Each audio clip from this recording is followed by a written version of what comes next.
Hello everyone. आज हम लोग जो टॉपिक चालू करने वाले हैं वो है आपका गुरुत्वाकर्षण। ओके। तो एयरफोर्स में इससे रिलेटेड एक या दो सवाल जो होते हैं हर साल एक्स ग्रुप में पूछे जाते हैं। तो आप लोग इसको क्या करना है, पूरा टॉपिक जो है फार्मूला बेस्ड है और कुछ इसमें फैक्ट है जो याद रखना है। ये बहुत ज़्यादा कैलकुलेटिव पार्ट जिसमें पूछा नहीं जाता है, तो आपको बहुत ज़्यादा दिक्कत नहीं लेना है, फार्मूले याद रखना है आपको। देखिए, आपका मेजर काम क्या होगा, अगर आपको टॉपिक को अच्छे से समझना है, पहली बात तो उससे रिलेटेड जो फार्मूले हैं वो याद रखिए। उसका यूनिट क्या है, उसका डायमेंशन क्या है ये याद रखिए, सदी से या आदि से ये याद रखना है। और कुछ खास बातें जो होती हैं वो याद रखना है। ओके। जो उससे रिलेटेड जो उसके फीचर होते हैं, फीचर याद रखना होता है, यही पूछा जाता है। बहुत बेसिक कंपटीशन होता है एयरफोर्स का। तो यहाँ पर देख सकते हैं गुरुत्वाकर्षण क्या होता है। दो द्रव्यमानों के बीच में लगता है, ये आकर्षण का बल होता है एक तरह से। दोनों पिंड को एक दूसरे को खींचता है, जैसे पृथ्वी है, सूर्य है, ये आपस में खींचते हैं। पृथ्वी और चंद्रमा एक तरह से एक दूसरे से गुरुत्वाकर्षण के कारण बंधे हुए हैं। तो ये तथा इस घटना को गुरुत्वाकर्षण कहते हैं, यही सब है। तो गुरुत्वाकर्षण बल जो होता है सदैव आकर्षण बल होता है। ये ऐसा नहीं है कि गुरुत्वाकर्षण एक दूसरे को धकेल दे, तो ये सिर्फ आकर्षित करता है, याद रखना है। जैसे अगर आप लोग देखेंगे, जब भी कोई वस्तु ऊपर फेंकी जाती है तो पृथ्वी को नीचे गिर जाती है। रीज़न क्या है, पृथ्वी उसको खींच लेती है। पहाड़ से नीचे उतरने की तुलना पर पहाड़ पर चढ़ने में अधिक थकान होती है। रीज़न क्या है, जब आप चढ़ते हैं तो आप गुरुत्वाकर्षण पहली बात तो आपको नीचे खींचता है, तो आपको दिक्कत तो होगी ही होगी। लेकिन जब आप नीचे उतरेंगे तो साथ में आपको पृथ्वी भी नीचे खींचेगी, तो आप आसानी से उतरना स्टार्ट कर देंगे, यानी आपका स्पीड भी बहुत तेज़ बढ़ जाएगा। अब न्यूटन का नियम क्या है, न्यूटन ने कहा था कि जो गुरुत्वाकर्षण बल है वो किस तरह से दिया जाता है, F बराबर G m1 m2 बटा में R²। ये फार्मूला वेरी इंपॉर्टेंट है, ये याद रखना है। अब देखो, आपसे पूछा क्या जाएगा, ये फार्मूला सब पूरी दुनिया को पता है। ये पूछा जाएगा आपसे कि जी जो होता है एक स्थिरांक है। पहली बात, जी को कहते हैं सार्वत्रिक गुरुत्वाकर्षण नियतांक। पहली बात, जी का मान पता होना चाहिए, 6.67 × 10⁻11 न्यूटन मीटर स्क्वायर प्रति के जी स्क्वायर। आपको मैं एक एक्स्ट्रा काम देता हूँ, जी का बीमा निकाल लीजिएगा। जी का बीमा मैं, आप मेरा यूनिट एंड डायमेंशन चैप्टर अगर देखेंगे तो उसमें मैं बताया हूँ आपको, वहाँ पर होमवर्क में दिया था, तो आपको कैसे भी करके वो याद कर लेना है। तो जी का बीमा बहुत ज़्यादा चांसेस से पूछ सकते हैं। ओके। तो ये ऐसे करके आप लोग को कर लेना है। तो ये जी से रिलेटेड नेक्स्ट हम लोग इसमें देखेंगे, गुरुत्वीय त्वरण बताया था आपको। गुरुत्वीय त्वरण क्या होता है कि जब भी कोई वस्तु पर बल लगता है तो वस्तु पर क्या होता है, एक त्वरण कार्य करने लगता है। वही त्वरण को हम लोग कहते हैं जी। और जी का मान पृथ्वी के लिए कितना होता है, 9.8 मीटर पर सेकेंड स्क्वायर। ओके। तो पृथ्वी जब बल लगाती है गुरुत्वाकर्षण बल, तो वस्तु में क्या होता है, एक त्वरण उत्पन्न हो जाता है। उसी त्वरण को हम लोग गुरुत्वीय त्वरण कहते हैं। ओके। और ये जी का मान होता है 9.8 मीटर पर सेकेंड स्क्वायर बताया हूँ।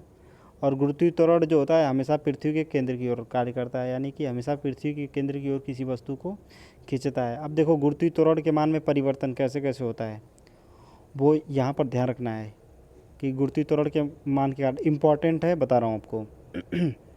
देखिए, याद रखना है आपको, ये पूरा टॉपिक बढ़िया से पढ़ना है। देखिए, पृथ्वी पूर्ण रूप से गोलाकार नहीं है, यानी आप जो गोल समझते हैं वो गोलाकार नहीं है, वो जियोइड शेप है। इस शेप को हम लोग कहते हैं जियोइड। जियोइड शेप है, ये जियोइड है। ये क्या है, जो ध्रुव है ना वहाँ पे चपटी है, और जो विषुवत रेखा वहाँ पर फैली हुई है। तो जहाँ पे दूरी ज़्यादा होगी वहाँ पर जी का मान कम होता है, दूरी बढ़ने पर जी का मान कम होगा। तो यहाँ से अगर सेंस लगाएंगे तो ध्रुवों पर जी का मान ज़्यादा होता है और विषुवत रेखा पर जी का मान कम होता है। ये इंपॉर्टेंट फैक्ट है। तो जी का मान जो होता है पोल पर ज़्यादा होता है, जी का मान कहाँ से, इक्वेटर पे। इक्वेटर क्या होता है, विषुवत रेखा पे। तो ये पॉइंट आपको याद रखना है। घूमने के कारण क्या होता है, घूमने के कारण वस्तुएं, अगर मान लो जैसे देखे होंगे कि वो गर्मियों के टाइम पे आप लोगों ने देखा होगा, बर्फ़ को गिलास में भर के फिर उसमें कलर डालते हैं, फिर उसको नचाते हैं, तो पूरा जो पानी वगैरह होता है थोड़ा छिटकता है। तो जब भी किसी चीज़ को आप घुमाते हो ना, तो वो क्या होता है, उस पर बाहर की तरफ एक फोर्स लगता है। और फोर्स के कारण क्या होगा कि चीज़ें जो होती हैं बाहर की तरफ फेंकाना स्टार्ट कर देती हैं। तो ऐसे अगर पृथ्वी अब बहुत तेज़ स्पीड से घूमेगी तो बाकी सभी चीज़ें इस पे की क्या करेंगी, बाहर फेंका जाएंगी। तो उस सिचुएशन में क्या होता है कि अगर पृथ्वी का घूर्णन होगा तो गुरुत्वीय त्वरण का मान कम हो जाएगा, ठीक है ना। जी का वैल्यू घटेगा क्योंकि पृथ्वी तेज़ घूमना स्टार्ट कर देगी। तो इसी में ये कंडीशन वगैरह है, आपको ध्यान रखना है कि जी का जो घूर्णन के कारण जो प्रभाव होता है वो विषुवत रेखा पर ज़्यादा पड़ता है, और ध्रुवों पर गुरुत्वीय त्वरण का कोई प्रभाव नहीं पड़ता है। अब देखिए, पृथ्वी की सतह से ऊपर अगर जाएंगे तो ऊपर जाएंगे तो भी घटता है, और नीचे जाएंगे तो भी घटता है। अब किस तरह का फार्मूला है वो याद रखना है। ऊपर जब जाएंगे तो ऊपर वाला फार्मूला याद रखना है। कितना फार्मूला होता है, ऊपर जो जी डैश होगा यानी जो बदला हुआ जी होगा वो होगा जी 1 - 2h/r। तो 2h क्या है, कितनी ऊंचाई तक गए हैं, और जब नीचे होंगे तो कितनी गहराई गए हैं, तो वो होता है G dash equal to G 1 - d/r। Important है, फार्मूले आपको याद रख लेने हैं, जो फैक्ट बता रहा हूँ वो याद रखने हैं आपको। ओके, नेक्स्ट पॉइंट हम लोग देखेंगे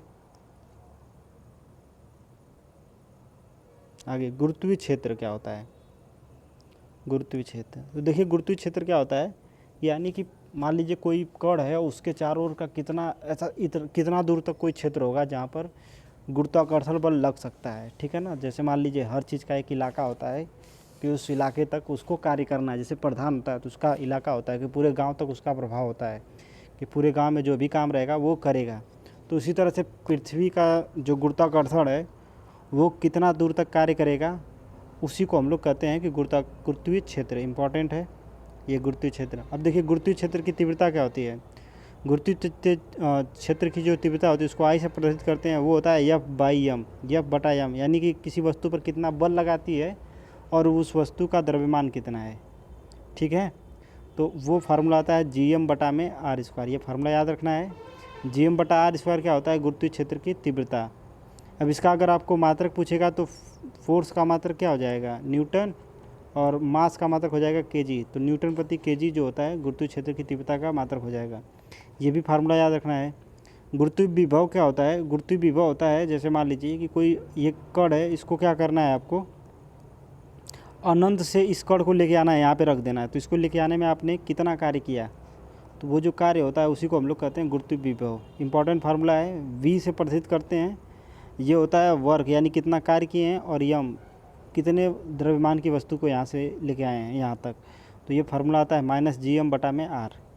ओके, तो इसको थोड़ा सा ध्यान रखना है। अब इसका गुरुत्वीय विभव का मात्रक क्या होता है, जूल प्रति किग्रा। बीमी सूत्र जो होता है याद रखना है, ठीक है ना। L⁻3 T⁻²। इंपॉर्टेंट है बहुत ही ज़्यादा, ये याद रखना है, मिस्टेक हो सकती है। गुरुत्वीय स्थितिज ऊर्जा क्या होती है, गुरुत्वीय स्थितिज ऊर्जा क्या होती है कि कोई यम द्रव्यमान का कोई वस्तु है, उसको क्या कर रहे हैं हम लोग, लेके आ रहे हैं पृथ्वी के या किसी ग्रह के नज़दीक, तो उसको कितना कार्य करना पड़ रहा है। फार्मूला याद रखना है बेसिकली। गुरुत्वीय स्थितिज ऊर्जा कहलाता है, इसका मात्रक जूल होता है। यह एक अदिश राशि, ऊर्जा जितनी भी होती है वो अदिश राशि है। तो इसका फार्मूला क्या होगा, U बराबर में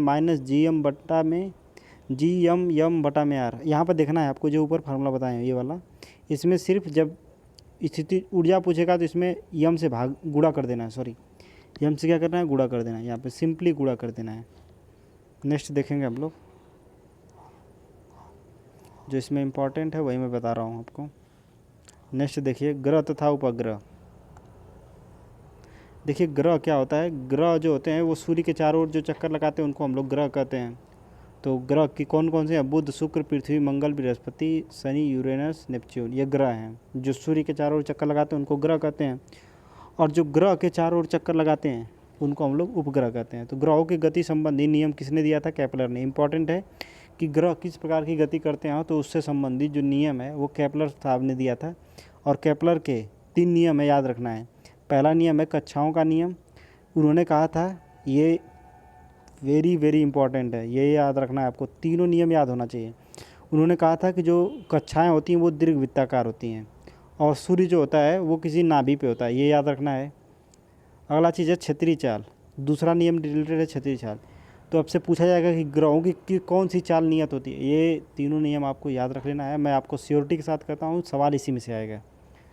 तो क्षेत्रीय चाल क्या होती है, देखिए ग्रह की किस प्रकार की चाल नियत होती है, तो उसमें आपको आंसर देना होगा क्षेत्रीय चाल। तो उन्होंने कहा था कि इस नियम के अनुसार किसी भी ग्रह को सूर्य से मिलाने वाली काल्पनिक रेखा समान समयांतरालों में समान क्षेत्रफल तय करती है। इसका मतलब क्या होगा, क्षेत्रीय चाल नियत होती है, यही इंपॉर्टेंट पॉइंट है।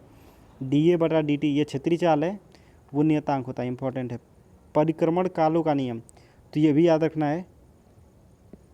देखिए ग्रह का सूर्य के परितः परिक्रमण काल का वर्ग, यानी परिक्रमण काल का वर्ग दीर्घवृत्ताकार कक्ष के अर्ध दीर्घाक्ष a⁻³ के अनुक्रमानुपाती होते हैं। बस ये याद रखना है कि t² जो होगा a के क्यूब के प्रोपोर्शनल होगा, यानी कुछ ये टाइम है, टाइम का वर्ग होगा यानी समय का वर्ग होगा, और ए कुछ दूरी है, ठीक ना, उसका क्यूब होगा, पावर 3 होगा। तो तृतीय घात ये याद रखना है, 2 घात 3 घात। इसी तरह से आपको 2 घात 3 घात इसी तरह से याद रखना है। तो आपको मैच वैच करने में आपको करेक्ट ऑप्शन में पूछा जा सकता है। आगे हम लोग देखेंगे उपग्रह। देखिए इम्पॉर्टेंट है, उपग्रह क्या होता है, ये ग्रह के चारों ओर क्या करते हैं, चक्कर लगाते हैं। और ये बेसिकली क्या होते हैं, 2 प्रकार के होते हैं। एक प्राकृतिक उपग्रह है जो प्रकृति द्वारा बनाई गई हैं, जैसे चंद्रमा है वो प्राकृतिक उपग्रह है। और कुछ ऐसे उपग्रह हैं जो क्या करते हैं, मानव द्वारा निर्मित हैं, वो क्या करते हैं, वो भी चक्कर लगाते हैं, जैसे मौसम विज्ञान की जानकारियाँ देते हैं, तो आप लोग उसको वहाँ पे देख सकते हैं। ओके, जैसे आप लोग देखेंगे आर्यभट्ट, ये मानव निर्मित है, रोहिणी है, ये सब मानव निर्मित है, भारत का बात बता रहा हूँ। तो आगे देखते हैं जियो स्टेशनरी, बहुत इंपॉर्टेंट है, वेरी वेरी इंपॉर्टेंट। इसको आपको याद रखना है कि जियो स्टेशनरी क्या होता है। ओके, तो जियो स्टेशनरी में ये याद रखना है। देखिए ये क्या होता है, ऐसा उपग्रह होता है कि जो पृथ्वी पर किसी व्यक्ति के सापेक्ष हमेशा स्थिर रहता है, यानी कि उसको अगर आप लोग देखोगे तो आपको ऊपर ही दिखेगा, आपके सर के ऊपर दिखेगा, और हमेशा ऐसा ही दिखता रहेगा। तो इसका मतलब क्या होगा, उसका घूर्णनकाल 24 घंटे का है, यानी जैसे जैसे पृथ्वी 24 घंटे में रोटेट कर रही है वैसे वैसे वो भी रोटेट कर रहा है। तो इसका घूर्णनकाल कितना होता है, 24 घंटे होता है। इसी को हम लोग कहते हैं भू स्थायी उपग्रह, यानी कि भू यानी पृथ्वी के हिसाब से वो अस्थाई दिखेगा, रुका हुआ दिखेगा। एक्चुअल में वो रुका नहीं रहता है, वो भी गति करता है, लेकिन उसके घूमने की दर और पृथ्वी के घूमने की जो दर होती है वो बराबर होती है, इसीलिए एक दूसरे के सापेक्ष स्थिर दिखाई देते हैं। ओके, अब देखो इसको हम लोग सिंक्रोनस उपग्रह भी कहते हैं, ये इंपॉर्टेंट है, यानी कि यह पृथ्वी तल पर खड़े किसी प्रेक्षक यानी किसी व्यक्ति के हिसाब से सदैव स्थिर दिखाई देता है, ये भी याद रखना है। अब देखिए उपग्रह की कक्षीय चाल अथवा वेग, तो कक्षा में उपग्रह का वेग कितना होता है, ये होता है अंडर रूट में कि Gm/r, r कितनी दूरी पर किसी उपग्रह को छोड़ा गया है, जी क्या है सार्वत्रिक गुरुत्वाकर्षण नियता, और यम क्या है जिस ग्रह के चारों ओर उस ग्रह को छोड़ा गया है। तो याद रखना कि जो स्पीड है वो उपग्रह के द्रव्यमान पर निर्भर नहीं कर रही है। उपग्रह का द्रव्यमान इसमें दिया है क्या, नहीं दिया है, तो उपग्रह के द्रव्यमान पर निर्भर नहीं करती है, ये याद रखना है, इंपॉर्टेंट पॉइंट है, लिख लेना आपको अलग से। ओके, सो नेक्स्ट हम लोग देखेंगे अगला। देखिए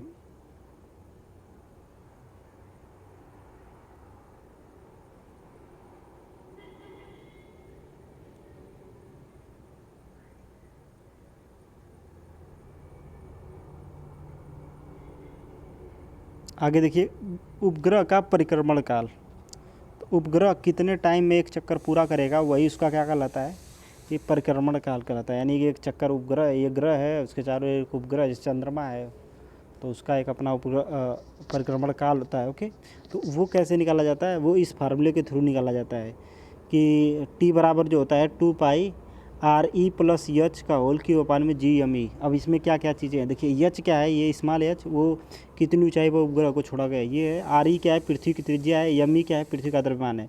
सो यहाँ पर ये पूरी बातें इंपॉर्टेंट है। साथ में ये भी फार्मूला जब बहुत नज़दीक होता है तो वो आता है 2π√re/g। ये याद रखना है कि जब भी कोई ग्रह अगर पृथ्वी के सरफेस के निकट एकदम चक्कर लगाएगा, यानी कि पृथ्वी के सतह से सट के लगाएगा, तो उसका जो आवर्तकाल होगा वो 84 मिनट होगा, यानी 84 मिनट में एक चक्कर लगा देगा। तो जब 84 मिनट में एक चक्कर लगाएगा तो वो क्या करेगा, घर द्वार जितना भी पेड़ पालो है सबको छूता हुआ चक्कर लगाएगा। यानी पृथ्वी है तो इसको टच करता हुआ, जस्ट ऐसे टच करते हुए चक्कर लगाएगा। तो इसको हम लोग कहेंगे कि इसका जो टाइम होगा वो 84 मिनट होगा, यानी 84 मिनट में आ जाएगा। फिर यहाँ से चलेगा इधर तो 84 मिनट में फिर आ जाएगा। तो जब भी कोई ग्रह जो होता है उपग्रह वो पृथ्वी के निकट अगर परिक्रमा करेगा तो 84 मिनट में करेगा। अब उपग्रह की ऊर्जा कितनी होती है, ये सभी फार्मूले याद रखने हैं कि उपग्रह की जो स्थितिज ऊर्जा होती है वो निगेटिव में होती है -Gm/r। गतिज ऊर्जा पॉजिटिव में होती है 12mv²। एक होता है Gm/2r, पॉजिटिव है। कुल ऊर्जा जो होती है निगेटिव में होती है Gm/2r, वो भी माइनस में। तो ये तीनों फैक्ट आपको याद रखने हैं। ओके, अब यहाँ पर देखिए उपग्रह की बंधन ऊर्जा क्या होती है। बंधन ऊर्जा का मतलब ये है कि अगर कोई उपग्रह है, ये मान लीजिए पृथ्वी चंद्रमा है, इसको मुझे बाहर लेके चले जाना है, तो कितनी ऊर्जा देनी पड़ेगी? तो ऊर्जा कितनी देनी पड़ेगी? इतनी ऊर्जा देनी पड़ेगी, G/m/2r। कितनी दूरी पर ये लोग हैं, ये आर है, इसका द्रव्यमान कितना है, वो कैपिटल एम है, उपग्रह का कितना है, स्मॉल एम है, जी क्या है, सार्वत्रिक गुरुत्वाकर्षण नियतांक है। तो बंधन ऊर्जा से हमें ये पता चलता है कि कोई उपग्रह किसी ग्रह से कितना मतलब क्लोजली बाउंडेड है, यानी कितना अट्रैक्शन में है, ये पता चलता है हम लोगों को बंधन ऊर्जा से। तो बंधन ऊर्जा से आपको एक बात समझनी है कि उपग्रह को उस जो कक्षा में चक्कर लगा रहा है उससे बाहर निकाल देना है, बाहर फेंक देना है, तो उसके लिए कितनी ऊर्जा देनी पड़ेगी। एक्चुअल में कभी कभी क्या होता है, कोई सैटेलाइट ख़राब हो जाता है तो हम उसको बाहर निकालना चाहते हैं, ठीक है ना, तो बाहर कैसे निकालेंगे? अगर छोड़ देंगे तो क्या होगा, वो अनंत काल तक ऐसे ही चक्कर लगाता रह जाएगा। तो हम उसको बाहर निकाल देंगे, तो बाहर निकालने के लिए जो ऊर्जा देंगे उसी को हम लोग कहेंगे बंधन ऊर्जा। अगला देखेंगे भारहीनता। देखिए उपग्रह में अगर आप लोग रहेंगे, जैसे मान लीजिए कोई सैटेलाइट वगैरह है, तो जैसे आप देखेंगे, जैसे मान लो पृथ्वी का कोई सैटेलाइट है, जैसे आर्यभट्ट हुआ, रोहिणी हुआ, तो इसके अंदर अगर आप लोग रहेंगे तो आप उसके अंदर तैरेंगे, ठीक है ना, तैरेंगे, पूरा आराम से तैरेंगे, तो आप भारहीनता की स्थिति में रहेंगे। यही तो कृत्रिम उपग्रह जो होते हैं उसमें वस्तु भारहीनता की स्थिति में होती है, क्योंकि हमेशा देखोगे कि वो क्या हो रहा है, उस पर एक ही त्वरण कार्य करता है, जी। तो लिफ्ट वाले केस में बताया था कि आपको कि अगर कोई वस्तु जी से नीचे आती है या जैसे भी उस पर गुरुत्वीय त्वरण जी के बराबर आ जाएगा, तो वहाँ पर क्या होगा कि वस्तु भारहीन हो जाएगी। अगला चीज़ है पलायन वेग, इंपॉर्टेंट फार्मूला है और ये भी मान याद रखना है। पलायन वेग क्या होता है कि ये न्यूनतम वेग होता है किसी वस्तु को ऐसा फेंक दो कि ये कभी पृथ्वी पर आए ही ना। यानी जब आप किसी पत्थर को फेंकते हो किसी भी दिशा में, वो आपको ऐसा फेंकना है कि वो कभी पृथ्वी पर गिरे ही ना, यानी पृथ्वी का जो गुरुत्वीय क्षेत्र है उसको छोड़कर बाहर चला जाए। ओके, तो वो जो वेग होता है, कितना तेज़ फेंकना है, उसी को हम लोग कहते हैं पलायन वेग। यानी पृथ्वी पर कोई पत्थर है उसको उठा के फेंक दो, वो कभी पृथ्वी पर न गिरे, बाहर चला जाए पृथ्वी से, इसके पूरा फील्ड से ही बाहर चला जाए, उसको हम लोग कहते हैं पलायन वेग। उसका फार्मूला क्या होता है, √2GRE। RE क्या है, पृथ्वी की त्रिज्या है, जी क्या है, 9.8 याद रखना है। तो पृथ्वी तल पर अगर रहेंगे तो वो कितना वेग आता है, 11.2 किलोमीटर प्रति सेकेंड। यानी किसी वस्तु को 11.2 किलोमीटर पर सेकेंड से फेंकेंगे तो वस्तु जो होगी वो चली जाएगी अंतरिक्ष में, फिर पृथ्वी पर नहीं लौट के आएगी। इसका मतलब समझिए कि 11 किलोमीटर एक सेकंड में जाना है आपको, एक सेकंड में 11 किलोमीटर जाना है, तो कितना फास्ट जाएंगे। अगर उतना ही फास्ट किसी पत्थर को ऊपर फेंक देंगे तो वो कभी पृथ्वी पर नहीं आएगा, ये याद रखना है आपको, ठीक है ना। तो 11.2 किलोमीटर प्रति सेकेंड। होपफुली मैंने आपको जो ये पूरा टॉपिक है गुरुत्वाकर्षण, उससे रिलेटेड पूरा पॉइंट बता दिया है। इसमें कि हम लोग जो लाइव सेशन होंगे उसमें हम लोग सिर्फ इम्पॉर्टेंट सवाल करेंगे। बाकी देखिए मैं बता रहा हूँ, आथर जो होते हैं कुछ टफ सवाल भी डाल देते हैं जो एयरफोर्स पूछता भी नहीं है तो भी, क्योंकि उनको किताबें बेचनी होती है। बट मैं आपको बताऊँगा क्या क्या चीज़ें इंपॉर्टेंट है, सिर्फ उन्हीं पॉइंट्स को आपको क्लियर करना है। ओके, सो हम लोग इसी सेशन को यहाँ पे ख़त्म करते हैं और लाइव में हम लोग इससे रिलेटेड क्वेश्चन करेंगे। ओके।